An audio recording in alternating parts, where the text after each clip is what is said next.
gerist áskrifendur á samstöðinni og taki þátt í að byggja upp öfluga og róttæka samfélagsumræðu.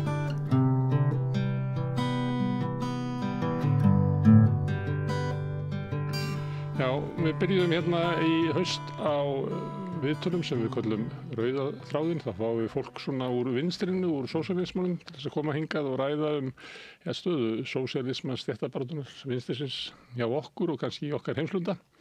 Og hingað er komin Ögmundur Jónasson, fyrrverandi ráðherra og þingmaður og formaður BSRB. Velkomin. Takk fyrir.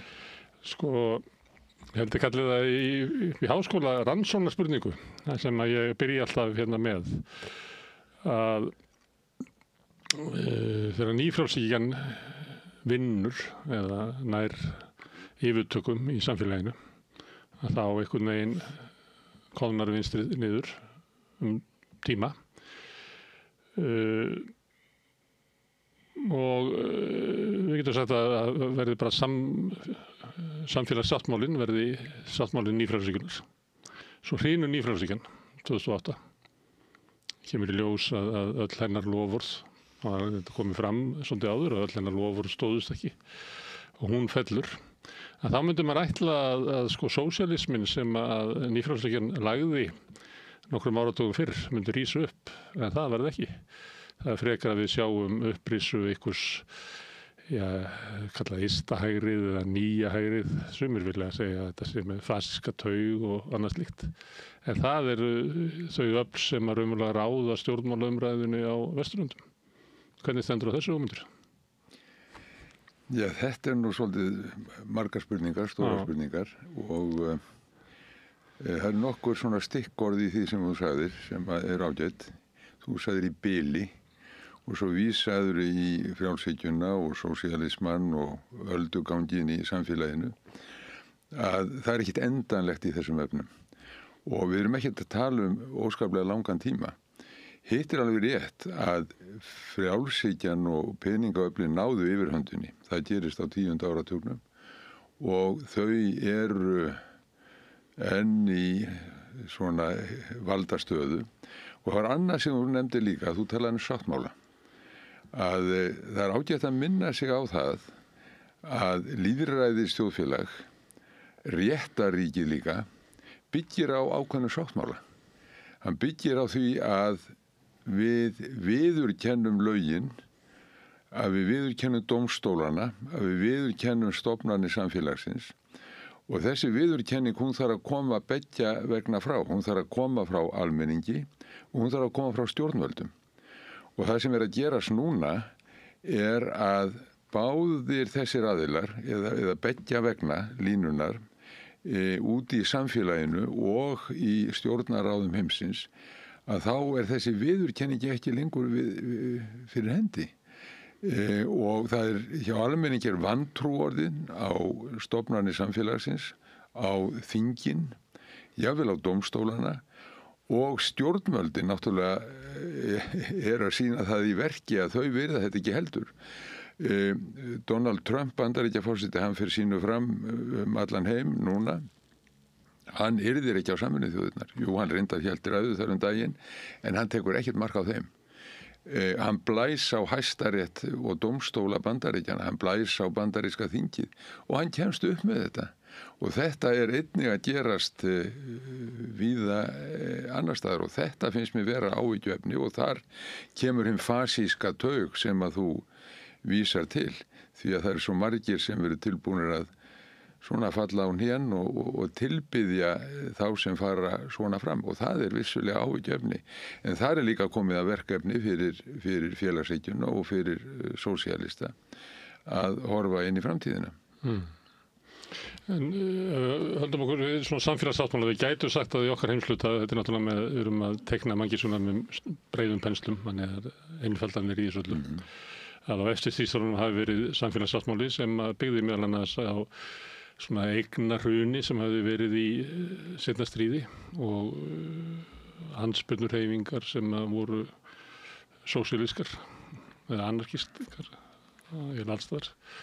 Náðu völdum í Evrópu, höfðu töluverð áhrif á stjórnvöld í Bandaríkjunum, þrýstu fram mikið af kröfum verkalýðshreyfingarinnar sem voru þá áratuga gamlar kröfur styttingu vinnuvíkunar, aðgengi að ódýru og öruggu húsnæði, aðgengi að menntakerfi og heilbrigðisþjónustu og öðru slíku. Og þetta er sáttmálinn svona fram til 1980. En hann brestur og þá tekur við inn í nýfrjálshyggjan sem skilur eftir sig samfélag sem enginn vill. Það er eiginlega komið í ljós að það er ekki hægt að koma fram í stjórnmálunum og segja ég er fulltrúi þess sem að var. Ég ætla að verja ykkur fyrir þeim breytingum sem að er verið að boða hér eins og Trump er að boða breytingar og Farage er að boða breytingar og þá einhver myndi kannski segja að þeir séu þá að boða breytingar svo langt aftur en ég er að tala um það er enginn til að verja þetta 40 ára ríki nýfrjálshyggjunnar sem var þarna undan. En spurningin er í slíku andrúmi af hverju mætir sósíalismin ekki til leiks og býður upp á nýtt samfélag? Af hverju er stór hluti að vinstrinu í vörn gagnvart því sem að verja leifarnar af grunnkerfum samfélagsins sem að nýfrjálshyggjan hafði algjörlega slátrað gagnvart þeim sem að koma til almennings og segja samfélagi sem við höfum verið að lifa í, það vill það enginn. Þannig við verðum að búa til eitthvað nýtt. Af hverju nær vinstrið og sósíalismin ekki að koma með tilboð nýtt samfélag? Sko í fyrsta lagi þá held ég að þessi greining þín sé rétt, ég er alveg sammála henni, að því leyti að það verður til á síðari hluta 20. aldarinnar ákveðin sátt. Menn greinir á hversu hratt skuli gengið, sósíalistar og félagshyggju-fólk vill bæta og jafna lífskjörin sem að hinir svona hægri öflin og fjármagnsöflin streitast á móti.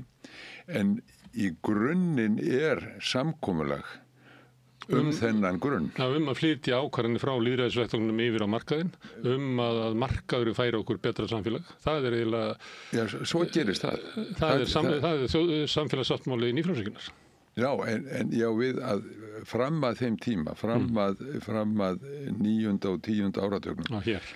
Þá ertu með sæmilega sátt hitt að skólarnir að heilbrigðisþjónustan eigi að vera á höndum, vera á vegum samfélagsins og það er það sem þú byrjaðir á að vísa til. Þessum almennta stefna til aukins jöfnuðar og jafnréttis. Síðan er það rétt að síðan breytist hitt og smám saman koðnar þessi andspyrna niður á 10. áratugnum. Og ég hef stundum vísað til þess að ég var starfandi í sjónvarpinu á 9. áratugnum frá því í lok 8. og svo á 9. áratugnum að ég tók á móti fjöldanum öllum af talsmönnum frjálshyggjuafla Hayek og þeir komu Buchanan, fjölmargir komu hingað til lands en það voru sárafáir vinstrimenn. Þeir hinir voru að stofna hugveitur og hvað þetta heitir, allt saman think tanks á ensku kallað, en þeir bara fyrirfundist ekki á vinstri vagnum og ég fór síðan aldamótin einhvern tíðan í kringum 2000, þá fór ég gaggjart til London til þess að reyna að svona fá inspirasjón, fá svona kraft í sálina og leita uppi hugveitur á vinstri kantinum. Og ég fór og heimsótti meðal annars hugveitur sem tengdust breska verkamannaflokknum og ég hefði alveg geta bara hringt í Þorstein Pálsson eða einhvern úr sjálfstæðisflokknum og beðið ráða því að þeir voru komnir algjörlega yfir á þennan væng. Og þetta er þar náttúrulega sem að hefur gerst að þessi öfl hafa náð yfirtökunum í samfélaginu öllu og við slum taka núna dæmi, bara nýlegt dæmi hér mættu fulltrúar OECD daginn.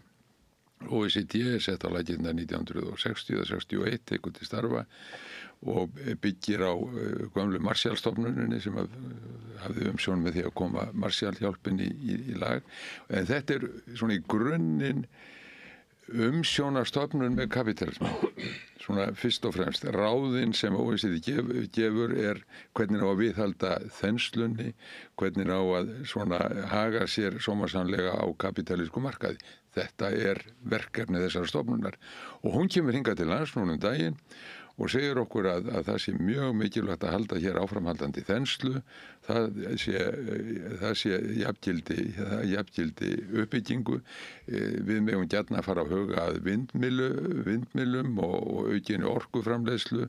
Þegar rétt fyrir hrun þá minnist ég þess að þeir komu og hvet okkur til að ganga harða fram í að einkavæða húsnæðiskerfið. Að öðru leyti væri við fínum málum, nema hvað að þessi skýrsla hún ekki birt daginn, var ekki náttúrulega nokkur maður sem gerir eina einustu athugasemd við sjálfan grunninn í hugsuninni sem áframhaldandi þensla kapítalismans. Og þar kemur eiginlega að því að hugsa til þess hvað hefur verið að gerast. Við erum búin að taka öll samskipti fólks og færa þau yfir í peningaleg samskipti. Þau eru ekki lengur félagsleg, þau eru öll peningaleg. Allt fært til bókar. Og ég ætla að taka annað dæmi. Ég var starfandi hjá sjónvarpinu á Norðurlöndunum. Í 2 ár var ég fréttamaður sjónvarsins á Norðurlöndum og við fengum mikla aðstoð frá norrænu sjónvarsstöðvunum eins og við höfum alltaf gert og við fengið það. En nú var orðin svo breyting á og þetta var innreið þessara nýju hátta. Það að hjálpin var færð til bókar. Við fengum hana enga síður en hún var færð til bókar og leið og gerir þetta, leið og sem sagt félagsleg aðstoð verður að tölulið í bókarsklata þá gerist eitthvað. Og þetta tekið bara sem dæmi samskipti hvarvetna í samfélaginu. Þegar að ríkisstjórn Sjálfstæðisflokks og Alþýðuflokks tók til starfa hérna í byrjun 10. áratugurins að þá eitt það fyrsta sem þeir gera þeir fara að innleiða notendagjöld komugjöld í heilbrigðisþjónustunni. Hvers vegna? Til að afla peninga, ekki bara það, heldur til að innræta svona ákveðið hugafar, þetta sama hugafar og þetta að verða við lýði allstaðar og þessi öfl, þau hafa verið að seilast inn í öll svið mannlífsins, gera öll samskipti fólks peningalegs eðlis, auk þess náttúrulega að taka auðlindirnar kvótan, við höfum nú átt nokkra sameiginlega fundum hann, setja hann yfir á hendur markaðsaflana. Í síðustu ríkisstjórn þá kallaði Framsóknarflokkurinn einkaframkvæmd á vegunum hinar nýju samvinnustefnu. Það allt tekið og öllu snúið á haus. Og þetta, ef við lítum yfir samfélagið, þá sigur frjálshyggjunnar fólgin í þessu og þú spyrð réttilega og ég spyr líka og við eigum í samvinnlífa hugleiða þetta. Hvað til ráða? Hvernig á að breyta þessu? Þetta ekki verkefni fyrir þá sem að standa til vinstri í stjórnmálum? Vissulega, en þá þarf að vera líka vilji til þess og skilningur á því sem að hefur að gerast og það þarf að virkja þann skilning á öllum sviðum í sveitarfélögum, í ríkisfjármálum, í samfélagslegri baráttu allstaðar. Þú veit að lýsa eins og nýfrjálshyggjan hafi skipt forrit í okkur. Að við hættum að horfa á heiminn eins og hann var en horfum á hann bara peningalega. Já. Við færum allar ákvarðanir yfir á markaðinu eins og við trúum að markaðurinn komið með rétt svar. Við höfum ekki trú á því að lýðræðisvettvangurinn komið með rétt svar að við getum talað okkur niður á eitthvað, tölum niður afskipti ríkisins, færum markaðshugsununa fyrst inn í heilbrigðiskerfið og menntakerfið og svo einkavæðum það líklega á eftir.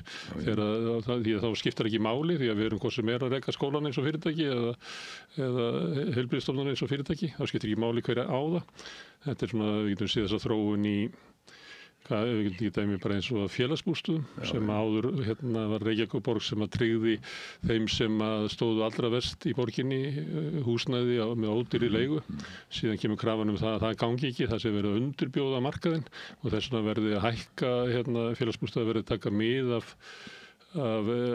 venjulegri leigu eða markaðsleigu og að þau verða að vera sjálfbær rekstur sem að þýðir það að leigjendarnir verða að standa undir rekstrinum sem að þýðir það að það engin stuðningur lengur til þeirra sem að standa veikt og þá kemur hugmyndur að þá styrkjum við það sérstaklega gegnum skattkerfið í staðinn fyrir að veita þér öryggi á því að hafa húsnæði sem þú ræður við að borga.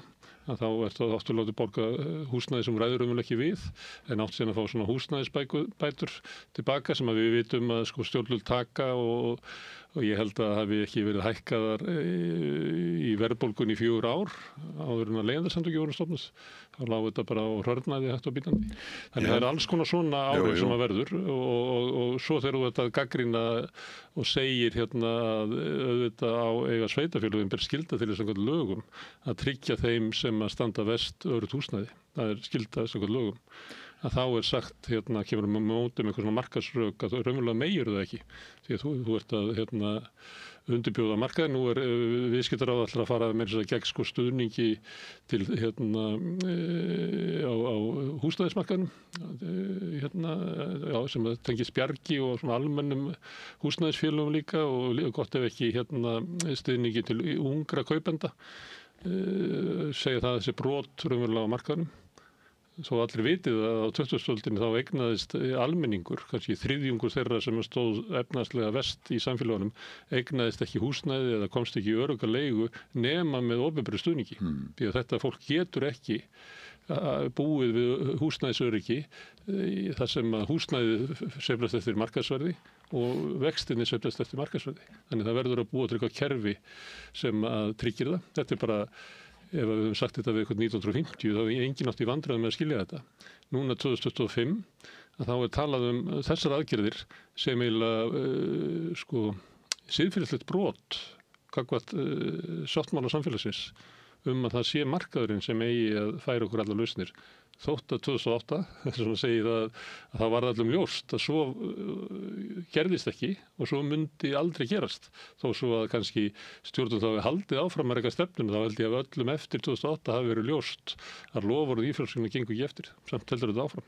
Þannig að þetta er svona dæmi kannski hvernig hvernig það er búið að færa okkur yfir og heimavöll nýfrælsingunar, þar sem við höfum að heyja stjórnmálin. Já. Leið og þú opna munnin þá er bara að flauta dómarinn og rekur út af. Já. En það er alveg rétt en þetta er alveg hárrétt að það er skipt forrit eins og þú segir og það á við nánast alla og hvernig sem þeir hafa skilgreint sjálfa sig og þá við stjórnmálaflokka einnig að allir fara að hugsa á annan veg, svona uppistöðu til, svona megin straumurinn. Og ef við tökum dæmi það, til dæmis, að fyrirtæki sem eru rekin og í eigu almennings, við svona taka Ísafja, Keflavíkurflugvelli, það haga sér eins og argasta gróðafyrirtæki. Það er ekki að hugsa hag þinn sem einstakling sem að þarf á þjónustu að halda þarna og lágum prísum og svo framvegis, alls ekki. Það er bara gróða hugsun þarna í einu og öllu. Og þetta tegir sér líka inn í stjórnmálin, það hugsa menn á sama veg og það er líka alveg rétt að þú tekur þarna nokkur dæmi, ég get tínt til fleiri dæmi, ég man eftir því að ég reyndi sem ráðherra samgöngumála að tengja Leifsstöð, fólksflutninga frá Leifsstöð inn til borgarinnar, samgöngukerfi Suðurnesja. Þetta var kært til lesa, bara sem brot á heilari ritningu markaðarins. Og sama gilti þegar að var hafist handa að koma á strandsiglingum á nýjanleik. Þá var uppi fótur og vitt. Hvað á að fara að mismun eitthvað, á að fara að niðurgreiða eitthvað, hvað stendur eiginlega til. Þannig að við þurfum að taka til í eigin svona hugarfylgsnum líka og eigin þankagangi og það þurfum allir að gera. Og hvers vegna er það svona mikilvægt? Jú, það er vegna þess að þessi öfl, ef að þau ekki heft, ef að ekki settar reistar skorður við yfirgangi fjármagnsins, að þá fer illa og við erum að sjá þetta á svo mörgum sviðum að þau öfl sem að hagnast á óvissu, ótta, óvild. Hver eru það? Það er náttúrulega hergagnaðiðnaðurinn, það eru fjármagnsöflin, það er raforkuiðnaðurinn, að þau vilja viðhalda spennu og óvissu og svo framvegis og það er það sem við erum að sjá gerast í heiminum í dag. Það er stigmögnun á öllum sviðum sem er kynnt undir af hálfu þessar aðila og aðeins sem innskot. Ég hef nú kannski einhvern veginn nefnt þetta áður að ég hef stundum verið að skoða ræður sem að Bandaríkjaforsetar fyrr og síðar hafa flutt. Eisenhower, John Kennedy og svo aftur núna Biden, Obama, Biden og Trump. Það eru tveir heimar sem þarna eru. Vissulega var Eisenhower svakalegur í Rómönsku Ameríku og víða. Menn voru að fylla þarna við málefni Kúbu og á slæmanhátt. En þú lest þessar ræður þar sem vísað er í siðferði, morality. Það sem vísað er í að á heimsvísu þurfa að virða alla sem jafningja. Þegar að vísað er í varnaðar orð gegn hernaðarmaskinunni, að þau öfl megi aldrei, fjármagnsöflin og hernaðaröflin megi aldrei ná undir tökum í stjórn ríkisins, þá er þetta bara allt annar málflutningur en síðar er orðin. Og ef að beislinu er sleppt af þessum öflum og þau fara að ráða ferðin eins og gerist núna, alveg tvímælalaust, að menn segja sko því meiri vopn, því meiri friður, því meiri vígbúnaður, því meiri friður, sem er náttúrulega algjört rugl, en því meiri vopn, því meiri gróði fyrir þessi öfl, fjármagnsöflin og fyrir hergagna framleiðsluna.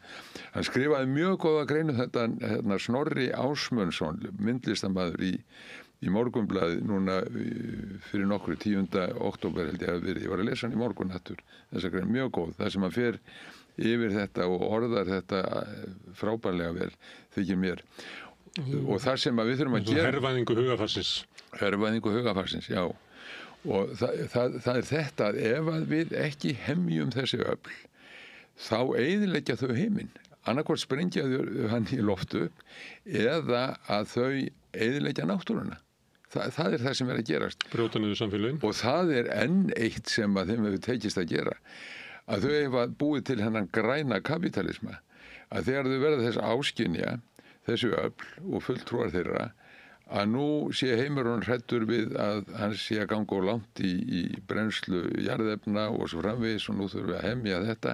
Heyrðu, þá bara græðum við á því líka. Þá fyrir við að selja loftslagskvóta og þá fyrir við að kaupa land hérna upp í Borgarfirði og víð landið, innlendir og erlendir aðalur fannir að gera þetta til að síðan að græða upp með trjám og þar verður til kvóti sem er þetta að selja, gengur kaupum og sölum. Og þetta er að gerast út allan heim í Kanada, landbúnaðarlandi tekið og fjárfestar gína yfir þessu, fara að gróðusetja tré og síðan versla með þennan kvóta. Sko, það verður svo mikil afbökun á öllum sviðum þar sem að þessi öfl fá að ráða ferðina. Það er ekki þar með sagt að á einhverjum sviðum getur ekki haft markað og virkjað markaðslögmál, en ef að markaðurinn og þessi öfl fara að ráða ferðinni mótun samfélagsins, þá fer illa. Og það er náttúrulega stóra verkefni fyrir félagslega sinnað fólk. Það er að sveigja bæði eigin þangagang og umræðinu í samfélaginu inn á félagslegri brautir. Ég var að velta því fyrir mér í morgun því ég var að lesa hann Eisenhower.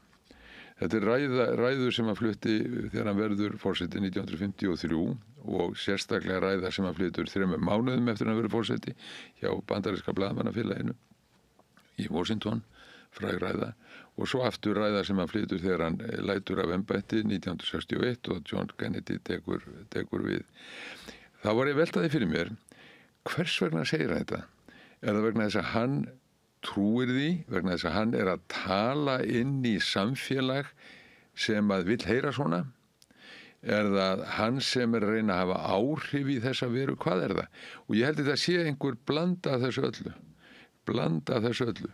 Þegar að þetta hverfur, úr samfélaginu, móttökutækin sem óska eftir að fá að heyra þetta og að valda stólunum fara eða komast til áhrifa menn sem að tala eins og við heyrum talað í dag, því meiri vopn, því betra, þeim mun betra, að þá er ekki við góða að búast og þess vegna segi ég sko, og þarna kemur að minni bjartsýni, vegna þess að það er svolítið átak að vera bjartsýn í dag, það kostar vinnu, en ef það er stefna sem er hjá mér, þá skal ég ekki hverfa frá því. Og því bjartsýna í tilverunni núna er þörfin fyrir þessi sjónarmið.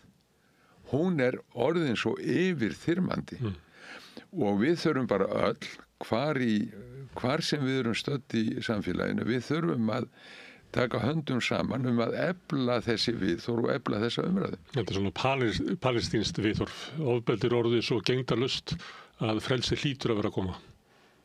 Stundum heyrir með þetta og þeim. Og þá maður skilur það ekki alveg. Ef við ætlum að láta það koma, þá kemur það.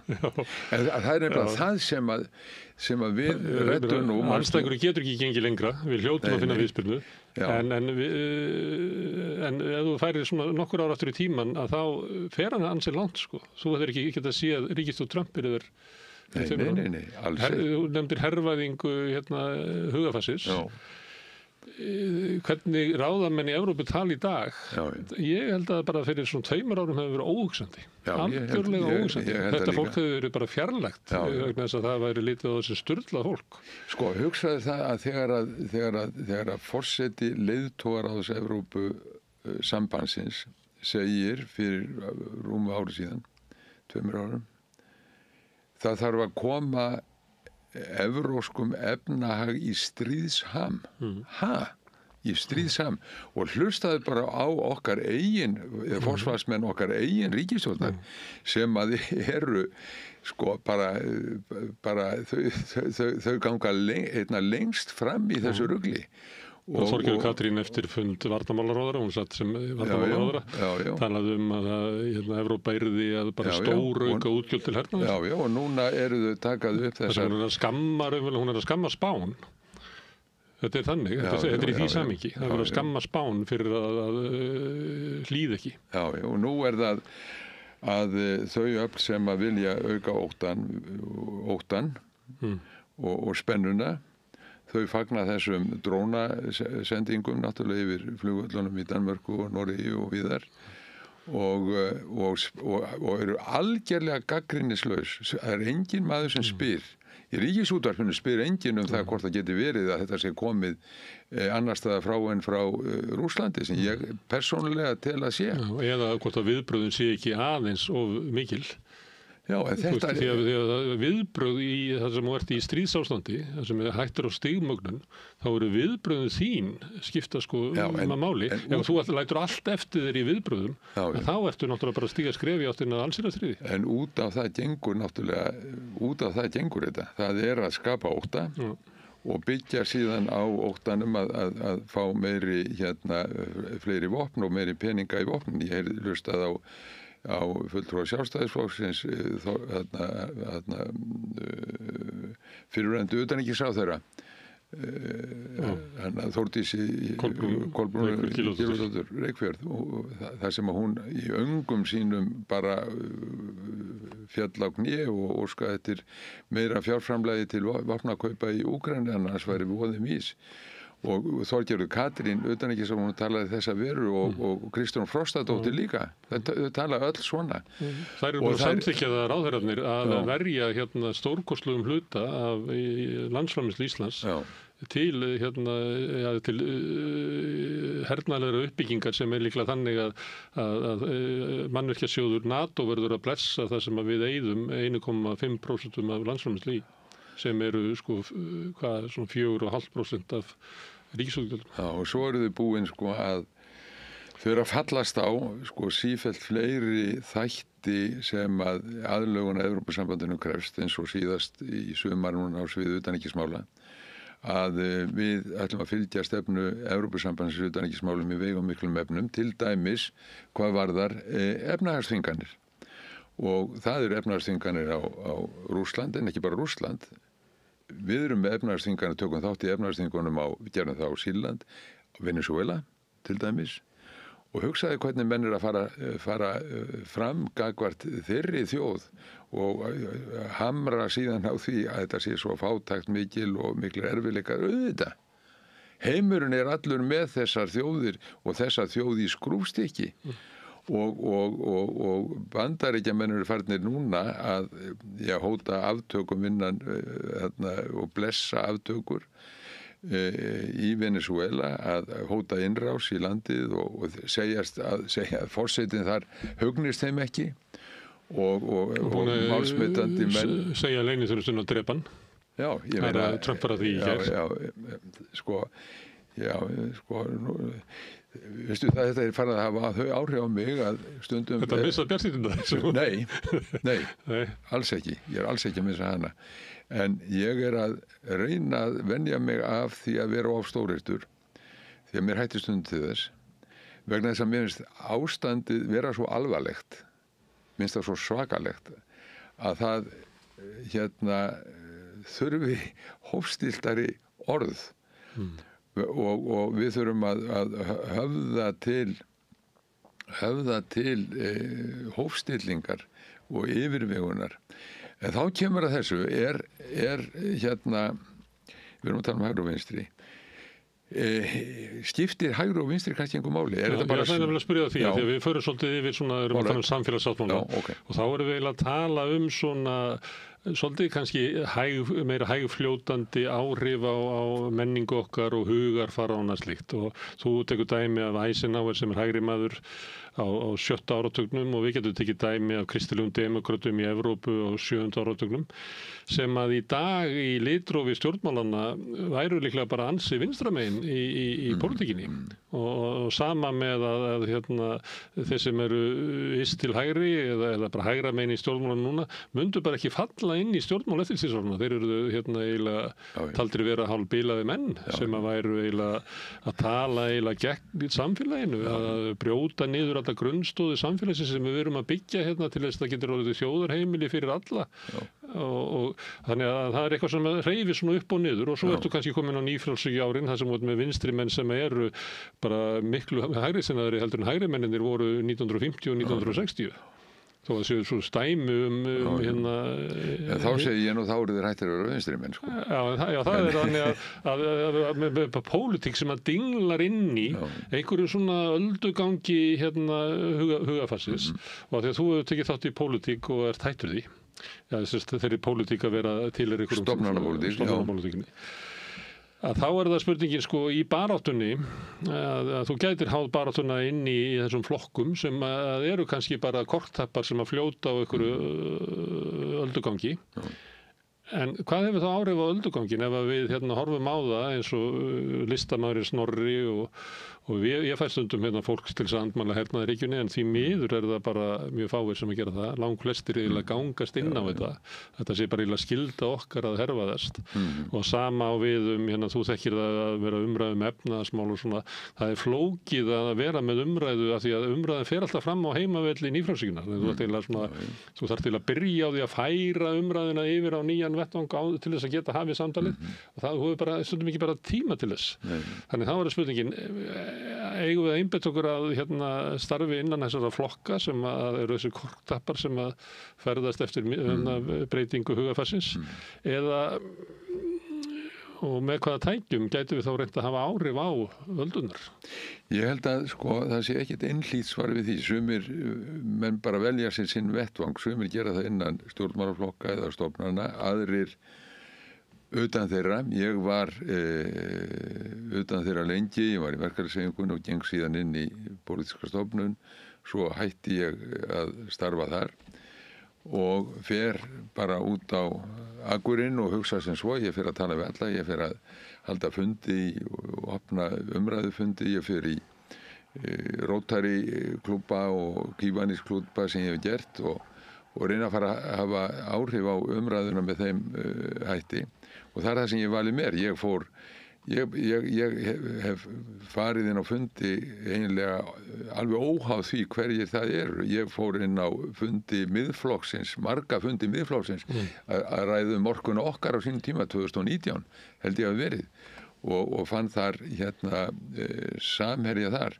En ég hins vegar kemst að þeirri niðurstöðu að þó að ég dáist að þessum orðum Eisenhowers og ég vitandi hvað hann var að hafa stað á Kúbu og annar staðar, þá dáist ég á þessum orðum hans og tel skipta miklu máli að fólk í öllum flokkum, hvar sem þeir tæki upp friðarstefnu og gagnrýni á þessi hermaks öfl og svo framvegis, þá ég enga síður þeirra skoðunar að þetta hverfist að verulegu leyti hægri vinstri.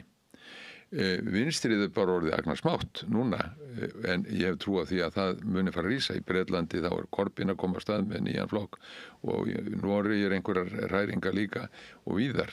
Þetta áættir og getur tekið miklum breytingum á mjög skömmum tíma, alveg eins og þú bendir á að Trump var óhugsandi í sinni mynd núna fyrir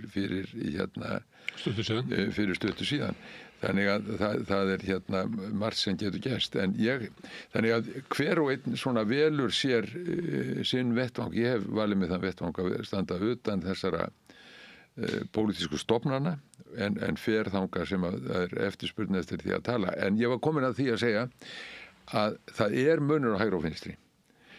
Vegna þess að þessi öfl, hægri og vinstri í mínum huga, er spurningin hvort þú ætlar að láta þessi öfl ráða einu og öll í samfélaginu, þessi fjármagnsöfl, ætlar að gera það, leyfa þeim að stýra samfélaginu. Þau ráðu því hvað ferðaiðnaðurinn þenst út þau ráðu því hvað er selt af vatnsauðlindum og hvernig farið með þær og hvað er gert hér með vindmyllur og svo framvegis. Ráða húsnæðisverðinu. Húsnæðisverð, kvótan, hvernig efnahagskerfið er þannig út og svo framvegis. Eiga þau að ráða þessu eða á að beina sinni félagslegan farveg. Þetta er hægri og vinstri í mínum huga. Hvora leiðina viltu fara? Svo er einhver svæði þarna á milli sem við getum orðið sammála hægri menn og vinstri menn. En þetta er hægri og vinstri. Ég til dæmis hefði hugsanlega fyrir 20 árum alla þó, frá lengra aftur í síma. Já, við skulum bara byrja á öðrum punkti og segja ég hef verið sammála því að eiga gott samstarf við Evrópuþjóðir. Svona þykir mjög lítið vænt Evrópu. Menningarleg svona rætur margt sem er eftirsóknarvert og þangað að margir farið til náms og listamenn hafa fengið sína rætur Svo er þetta fórst til náms í Skotlandi og Bretlandseyjum sem hafa alltaf verið mjög skeptískar fyrir Evrópu. Þú er líka komið með það heim. Jú, ég kom með það heim. Og síðan núna andstaða mín við Evrópusambandið, ég veit að það eru margir á móti Evrópusambandið svona úr hægri átt, ég er andvígur því algerlega á vinstri forsendum. Þannig að ég segi Evrópusambandið er markaðshyggju samfélag. Það er það. Það er samfélag orðið að styðja markaðslausnir og refsa þeim sem þar stíga út fyrir sviga. Og þegar þú komið með miðstýrt afl sem að stýrir markaðsþjóðfélagi, þá er hætt á ferðum. Friedrich Hayek, ég nefndi hann áðan, hann hefði komið hingað til hans, tók við hann langt viðtal. Hann sagði og segir í bókinni Til ánægðar, sem Hannes Hólmsteinn þýddi á sínum tíma, The Road to Serfdom á ensku, hann segir, ég er ekki á móti skipulagningu í samfélaginu, en ég vil skipulagningu, einvörðingu í þágu markaðar, ekki gegn markaði, og þar greinir á hægri og vinstri.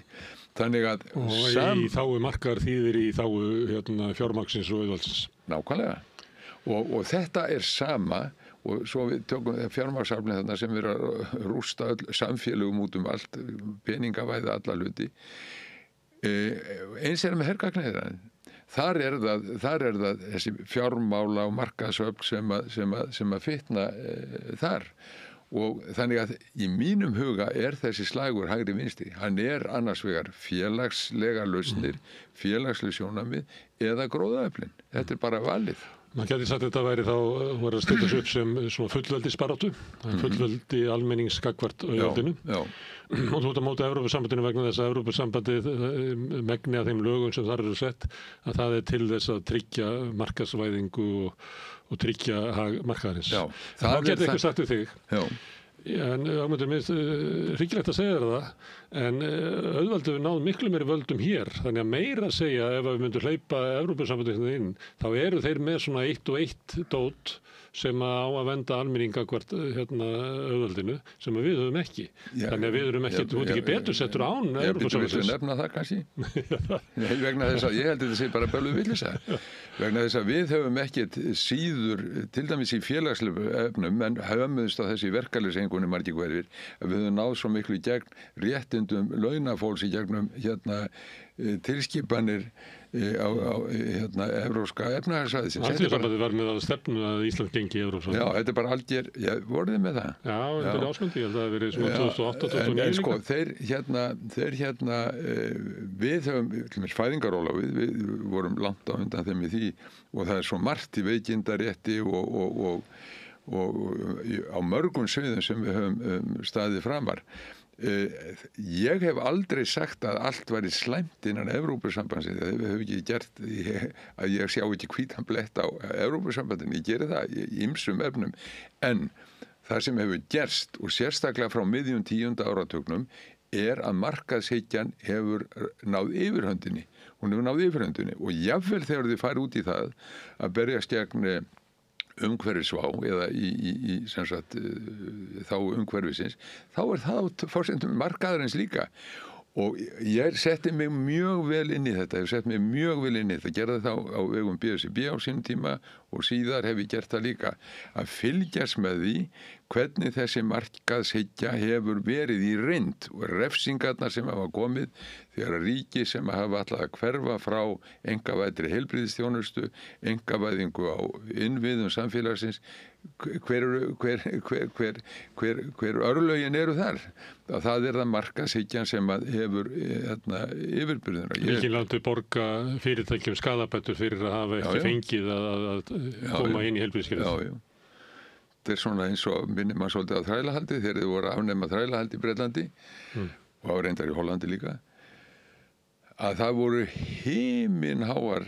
himinháar fúlgur sem þrælahaldararnir fengu frá ríkinu vegna þess að eignaréttur hafði verið skertur. Hugsaðir.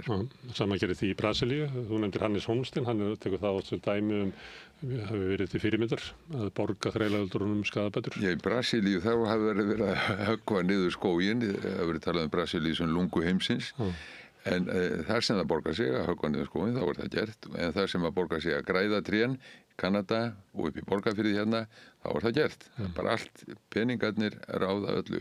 Og það þetta sem þarf að gerast, að við þurfum að taka völdin úr höndum, taka völdin upp úr pinginu. Áfram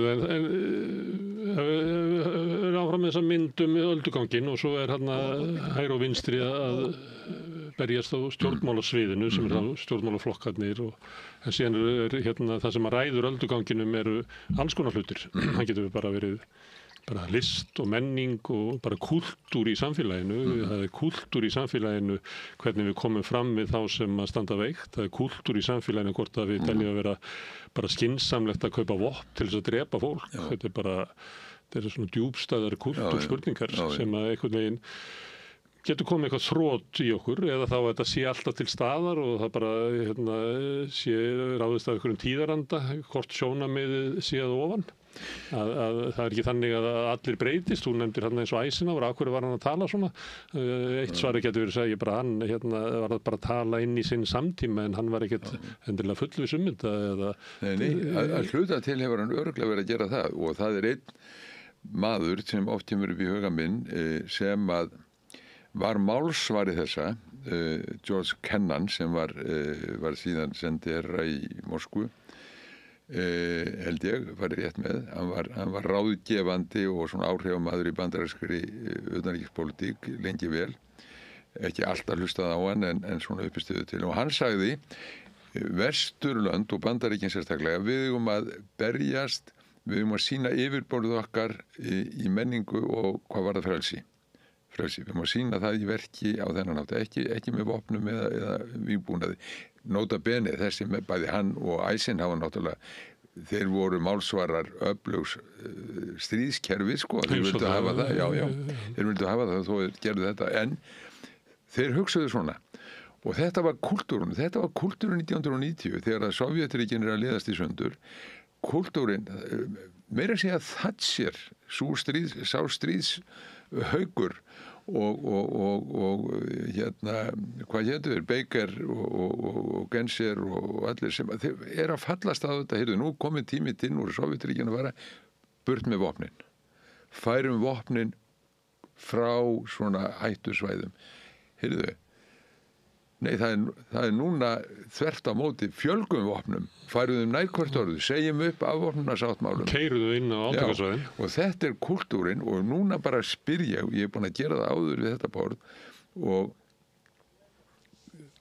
af hverju förum við ekki að fara út á götuna með kröfu Ísland úr NATO, herinn burt, herinn að hreiðra sig hérna, bara burt úr þessu þessari hættulegu glæpasamkundu sem NATO þetta er glæpasamkunda sem að núna að taka peninga frá, hún að taka frá þurfandi fólki, hún að taka þau frá velferðarkerfinu, hún að taka þau frá fátæku fólki og setja þau yfir í hergögn. Og veistu hvernig ég að vitna núna, þegar ég orða þetta svona, ég að vitna í Eisenhower.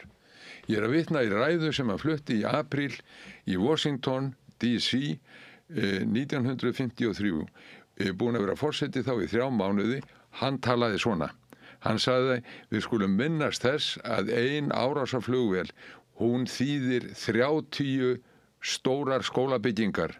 30 stórar skólabyggingar, 2 fullkomin sjúkrahús og svo framvegis, og við erum að níðast á fátækum, við erum að níðast á atvinnulausum, við erum að níðast á þurfandi fólki ef við beinum þessu fjármagni í vopnaframleiðslu. Þetta var Eisenhower sem að talaði svona, og ég segi, hvar eru stjórnmálamenn sem þora að tala svona? Ég reyndi að vita einn.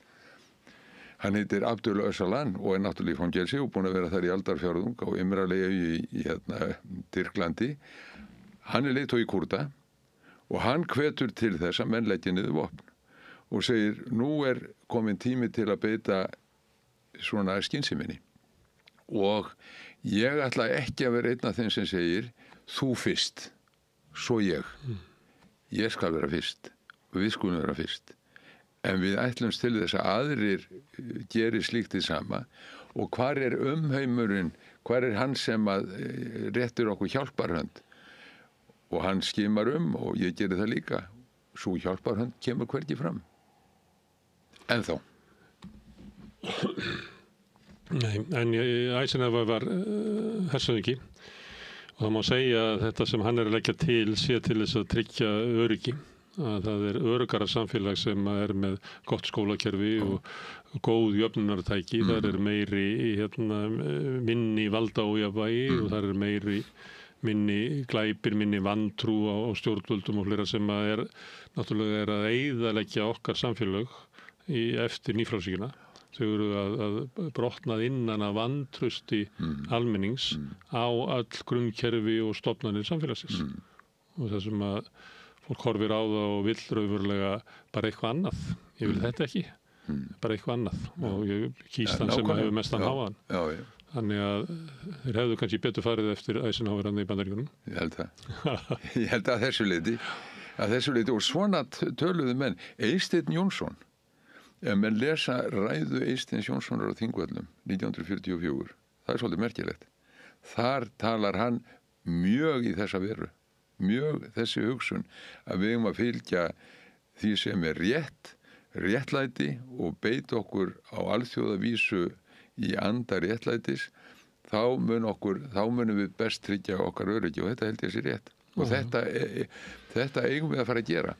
Það eru margir víða sem að kemur erlendi sem að menn halda að þeir ekki búin að heyra sko ræðurnar þeirra Þorgerðar Katrínar og Kristrúnar og þeirra svona þessar nýjustu ræður halda Íslendingar séu á þessari línu. Það því miður bara mikill misskilningur og Það er ekki satriði að þær ræður berist ekki víða. Já, það er rétt. Það er ekki nýttar.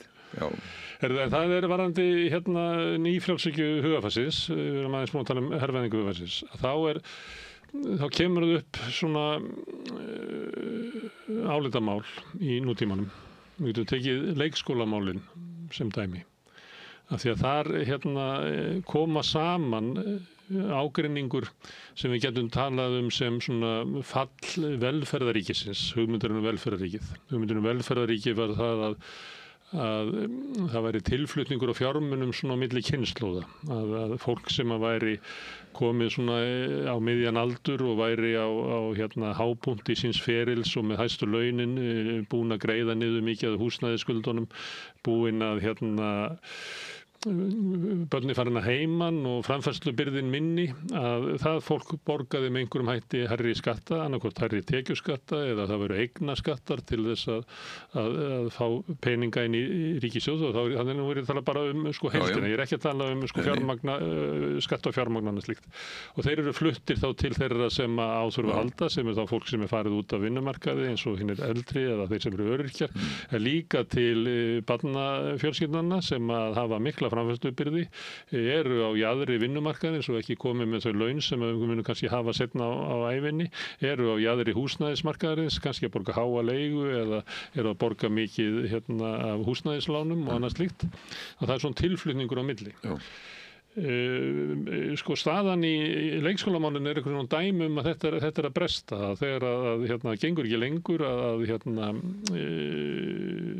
getum sagt bara níðast á starfsfólkinu, að starfsfólki vill fá hærri laun og betri aðbúnað og styttri vinnutíma og fleira. Það myndi þá leiða til kostnaðar í sveitarfélögunum. Sveitarfélögin segir við erum ekkert fyrir því, við erum alveg hingað bara við erum enga sjálfstæða tekjustofna en við erum háð ríkinu og ríkið tekur enga ábyrgð á leikskólakerfinu, þannig að við setjum upp með þetta.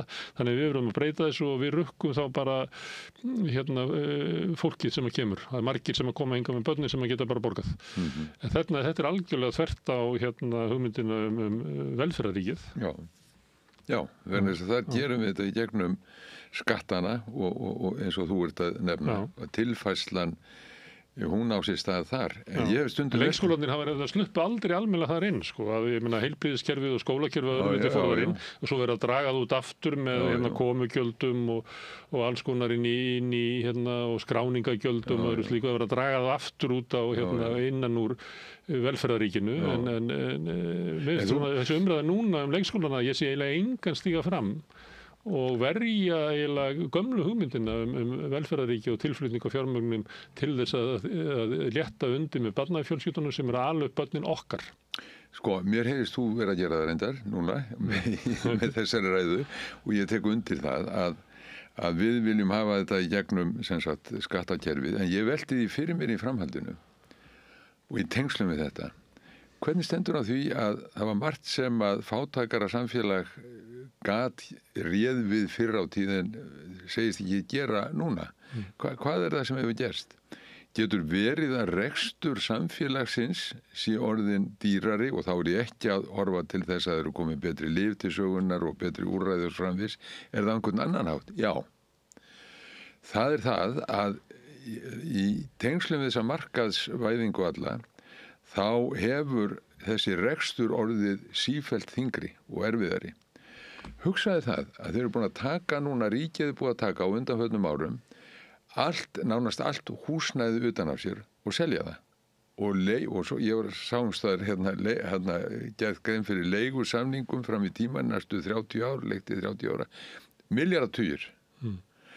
Og þegar ég sá að ekki bara skatturinn heldur ríkisendurskoðun sem á eftirlit með skynsamlegri ráðstöfum fjármuna, hún var búin að selja utan af sér til að leigja. Og borga leigu, það er eitt dæmi. Leigusalinn eða húseigandinn, hann fær byggingakostnaðinn á svona 7 ára fresti. Síðan ef þú tekur annað, við Það var nú einn þáttur sem ég vildi nefna að þið verum að tala svona almenningsálitið og almanna viljan, annars vegar og stjórna viljan, að flest þessi mál sem að vinstri sinna fólk vill sjá í framkvæmd njóta yfirgnæfandi stuðnings í samfélaginu, anstæða ekki að kvótakerfinu, heilbrigðisþjónusta fyrir alla og leikskólar fyrir alla og svo framvegis. Þetta er almanna viljinn, þessu bara þröngvað í gegn. En ef við höldum okkur við þetta, að þessa milliliði alla, þeir eru allstaðar að skríða inn, allstaðar að gera rekstur samfélagsins dýrari. Orkumálunum, það er að koma sífellt fleiri milliliðir sem taka sitt. Þeir segjast á heimasíðum sínum vera að færa niður verðlagið og vera samkeppnishæfur og svo framvegis. En verðlagið er að hækka vegna tilkomu þeirra. Við erum að taka kvótavæðingu landsins. Þú getur hvergi stoppað við foss eða fjall án þess að vera rukkaður, myndtekinn af bílnuðinum, númerinu, og þú ert rukkaður fyrir það. Hvert fara þessi peningar? Þeir fara að hluta til í milliliði líka, sem sjáum þessa staura og þetta dót. Hvað er það mikið? Ég veit það ekki. 20%, 30%. Þetta er líka orðin plága í Reykjavík. Er það þá þannig að það má ekki rukka beint fyrir stæði, til dæmis í Reykjavík eða annar stað? Ég er ekki að segja það endilega. Ég er að segja að því að markaðsvæðir þetta, þegar Reykjavíkurborg bauð út þessa skattheimtu, þá gerist eitthvað vofilegt. Þar eru þeir að hleypa fjármagnsögnunum aftur inn. Og þetta er svona á öðrum sviðum líka. Og það sama gildir þetta og leikskólaplásin, svo við komum aftur á þeim, að leiðin sem á að fara til að ná í peningar sem vissulega þarf á ferðamannastöðum, sem vissulega þarf inn í leikskólana og svo framvegis, er í gegnum skattkerfið. Það hefði engin maður andæft því, og sem er millilið þá kannski, engin maður andæft því að innheimta skatt af hverjum manni sem lendi í Keflavík. Engin maður andæft því. Það var svona, kannanir minni mig hafi sýnt að það hefði verið almennu vilji til að taka slíku.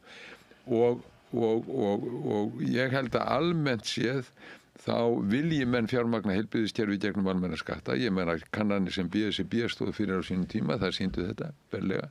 Og ég held að þetta sé sama með leikskólana. Ég held að það sé sama að fólk vill að þetta sé gert í gegnum skattkerfið. Þegar skólamáltíðirnar voru uppi og í umræðunni árið, og það var ákveðið að hverfa frá því að rukka eða niðurgreiða börn frá fátækari heimilum. Almennt voru menn sammála þessu, held ég. Vilja ekki hafa... Er þið almennt allt almennt. Bara allir sitja bara við sama borð. Sem ég lega alltaf reyðið síðað að vegna þess að börn hafa enga tekjur og það er ekki hægt að rukka börn og þjónustu. Nei, og bara það að setja börn eða fullorðna í þessa aðstöðu er ekki gott. En maður heyrir ekki varnir fyrir þessu. Maður heyrir að betursetti foreldrar þeir eigi að borga þá fyrir hinn að verðsettu. Frekar heldur en að henni betursetti foreldrar eigi að borga það þegar að þau eru komin lengra fram eftir ævinni. Þá borga þau bara eignaskatta eða eitthvað svona, sem er orðið vandamál vegna þegar eignaskattinn er feldið niður. Þá er orðin gliðnunin á milli kynslóð er orðið vandamál ekki bara í okkur. Þetta er alls þar sem að foreldrakynslóðin hefur það efnaðslega miklu verið í samanburði við aðra kynslóði núna heldur fyrir 20 árum eða 40 árum. Þannig að það er svona gliðnun sem er þessi eyðilegging á þessari hugmyndum velferðaríkið sem komst náttúrulega aldrei almennilega til Íslands. Það er víða annars staðar þar sem hann var miklu öflugri. Það sem hann var meiri svona stuðningur á milli kynslóða. Við gerðum ægileg mistök, eða við segja, samfélagið gerði mikil mistök þegar það lagði af verkamannabústaði á sínum tíma og líka kauplegu fyrirkomulagið. Það var líka... Og hefðilegu vaxtabótakerfið sem var náttúrulega stuðningur við hefnaminni til þess að eignast húsnæði. Það var brotið. Námslánakerfið núna ónýtt, þótt að það fari ekki hátt. Það lengi sem að tekur námslán lengur, það hleðst upp peningur í þessum mentasjóði. Það hefur hækkuðu lánin hérna upp í markaðsvexti af því það mátti ekki hafa niðurgreidda vexti. En svo eru reglurnar líka þannig að ef að þú kemur að efna minna heimili að þá færðu námslán, en það dugar varla fyrir húsalegu, þannig að þú verður að fara að vinna á Subway eða eitthvað og svo þú byrjar að vinna á Subway að þá skert námslánið þinn, þannig að þú færðu ekki, þannig að þú þarft að fara í fulla vinnu og fólk að efna minni heimilum í háskólanum í fullri vinnu og fullu námi á meðan að þeir sem hafa stuðninga heiman geta verið í fullu námi án þess að þurfa að vera í fullri vinnu. Og þetta hefur bara gerst á kannski svona 15 árum án þess að heyrist múkk. Það eins og þetta hérna, sem ég býst við að kynslunum undan þér hafi verið að berjast fyrir þessu. Jafnrétti til náms. Já, mikið líf. Það er svolítið sjálfsagt, jafnrétti til náms. En hún ekki jafnrétti til náms. Nei. En það er bara að hringja bjöllur. Nú að hringja bjöllunum. Það eru nóg verkefni framöndan. Það svolítið að því að við erum að nefna svona nokkur dæmi að þá það kannski svona bara dæmi að því við erum að tala rauða þráðinn að það eru margir þræðir sem hafa bara verið lagðir á jörðina og svo heldur vinstri áfram og reynir að koma með einhverja kröfur innan að þá grundvelli nýfrjálshyggjunnar. Já. En þá að taka upp þessa þræði og vefa úr þeim. Já. Herðu, þú hérna við gætum talað um 10. áratuginn og að því að kannski á Íslandi þá misti vinstrið hérna fótana þar alveg klárlega. Við gætum talað um það. Þú tókst oft í að leita rauðum þráðum þar á 10. áratugnum. Já. Og taldir finna hérna eitthvað þráð? Já, ég teldi að framlag okkar á vettvangi stjórnmálanna og í verkalýðshreyfingunni og ég horfa náttúrulega til BSIB fyrst og fremst hafi skilað miklum talsverðum árangri þó hann sé ekki sýnilegri en diskarnir sem eru þvegnir upp eftir máltíðina það þvegið upp eins og borðað þeim aftur og svo framvegis að ef ekki hefði verið okkar barátta á þessum tíma þá varum við sokkin ennþá dýpra.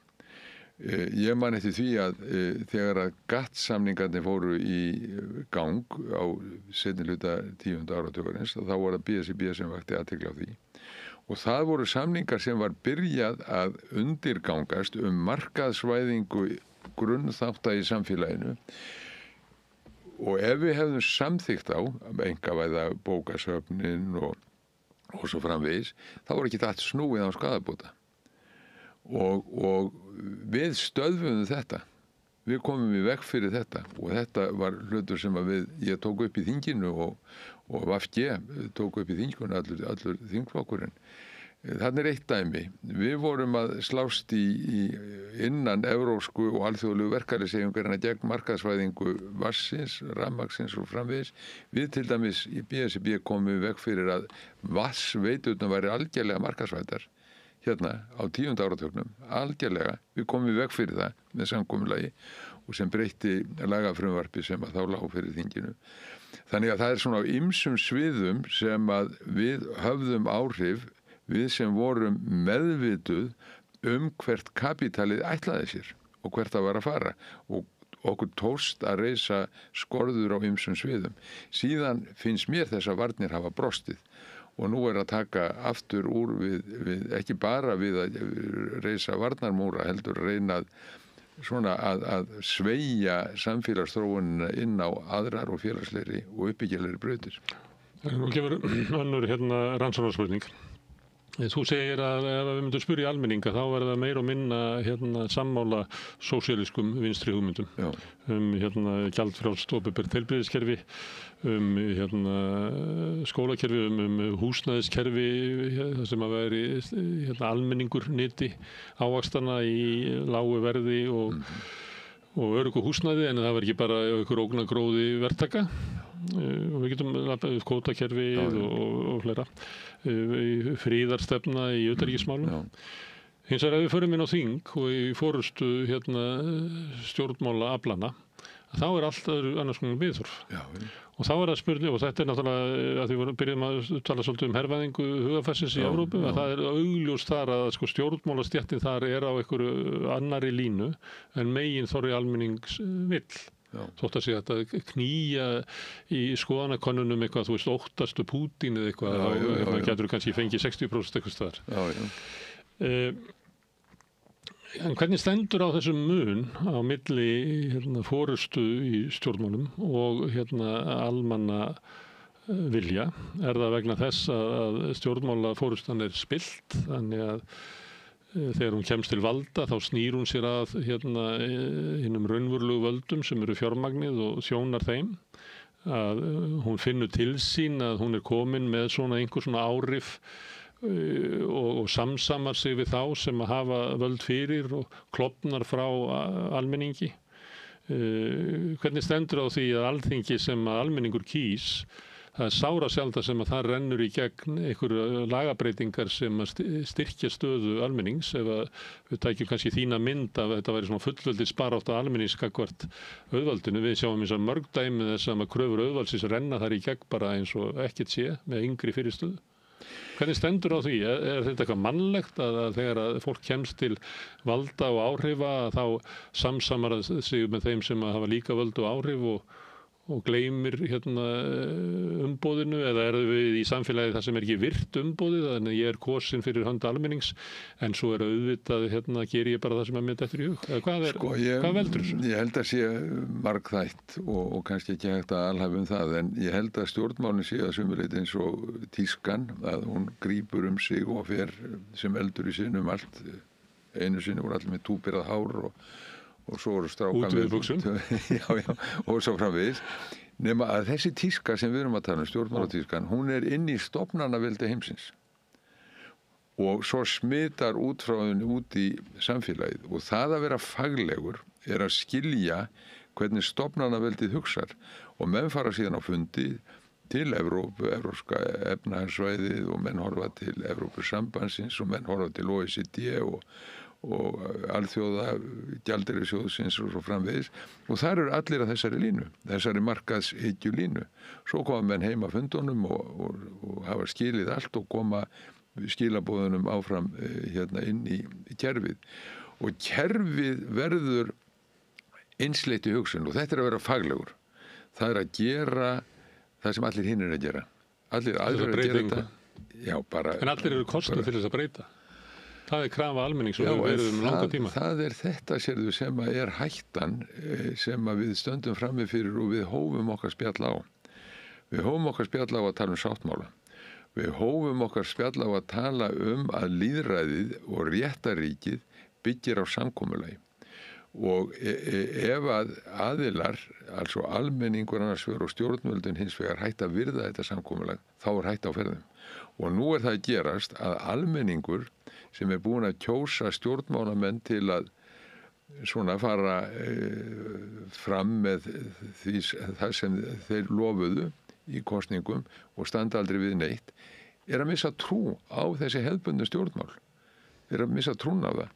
Ef að það gerist samhliða því sem stjórnvöldin sjálf, þau gefa lítið fyrir þær stofnanir sem við höfum verið að smíða á undanförnum árum, hvort sem eru dómstólar, þing, Sameinuðu þjóðirnar, alþjóðaði glæpadómstólinn, enginn sem sagt virðir neitt, báðum megin frá, þá hættan á fasismannum. Þá hættan á því, eins og þú hefur nefnt, að menn horfi til þess sem að raunverulega breytir, sem kemur á friði á Gaza. Að vísu vill enginn Tony Blair þar sem aðstar á þetta, en það verður friður. Og já, það sem sagt Donald Trump sem að koma að friði, menn reyna að kyngja ógleðinni yfir því að vitandi að sá sem að hélt þessu morðæði gangandi var náttúrulega sami maður og sömu öfl í Bandaríkjunum og hefði getað stöðvað þetta fyrir lifandis löngu, en engar síður þetta gerast, og þá segir fjöldi fólks, þarna árangur. Og þetta svo hættan. Þetta náttúrulega það sem gerðist í Þýskalandi og með nasismannum og hefur gerst víða lönd. Þannig að það ástæða til að til að svona velja orð sín vel og fara fram af yfirvegun en fara að reisa skorður við þessum öflum og yfirgangi þeirra. Þú vilt ekki vera of stóristur gagnvart hinum stóristu? Það var Ég segi nú að NATO var í glæpasamkunda, þannig að það svo sem, en það nú bara rétt nefn. Það var forsíða moggans í vikunni eftir fundin í Egyptalandi, það sem var mynd af Trump að faðma Netanyahu, það sem var þjóðarmorðinginn að faðma þann sem að fjármagnaði þjóðarmorðin. Og þeir voru að kynna þar eitthvað sem var sagt að vera friðarsamkomulag, en var raunverulega að þeir voru að skipta á milli sín Gaza.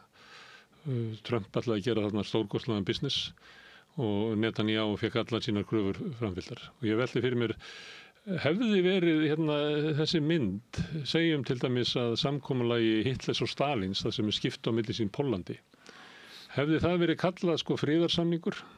Að nú er loksins komin friður í Evrópu? Því að þetta er eiginlega samskonar samningur. Þetta er eiginlega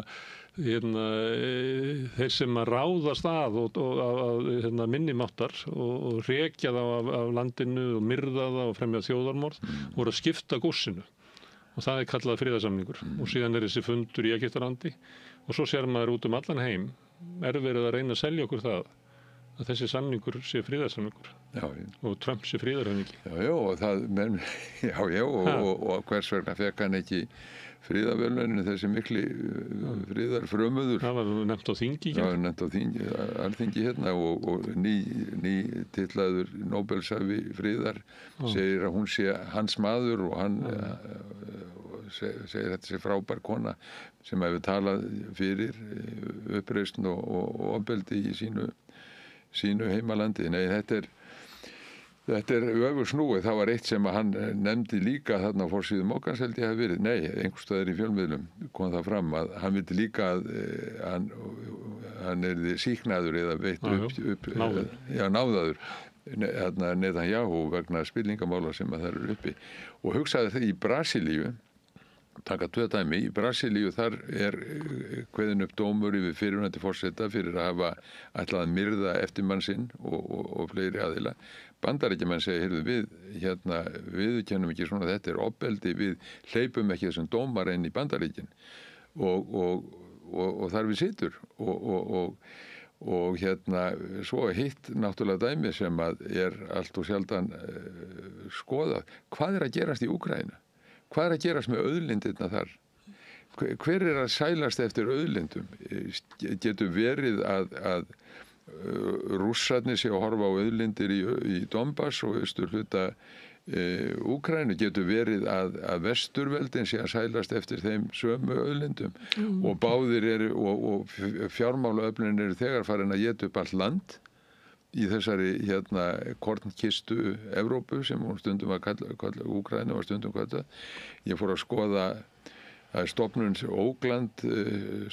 Oakland Report er skýrsla sem að hún gefur út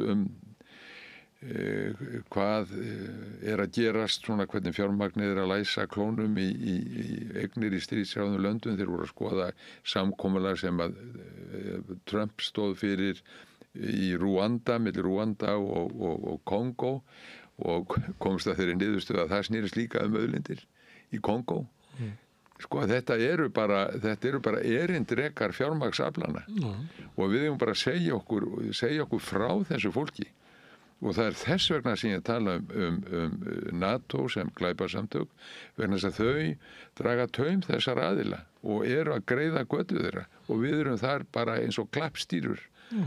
Það var ólíkarkismi í Rússlandi, þannig að samfélags er rekið í þágu ólíkarkana, þeirra sem hafa sölsað undir sig eignum og auðlindum almennings, að þá er það sama í Bandaríkjunum og Trump neyddi Zelenský til að afsala sér auðlindum þegar hann var að reyna að koma á samkomulagi einhverju svona vopnahléi, að þá nefndi hann að hann myndi aðstóða, Bandaríkjamenn myndi líka aðstóða Rússana í nýtingu auðlinda í Donbass og austurhluta. Og svo náttúrulega Gaza-samningurinn er náttúrulega, ég hef sagt þetta væri svona svipað og samningurinn í Kjarnalandinu sem á að taka Kjarnalandi til þess að fjármagna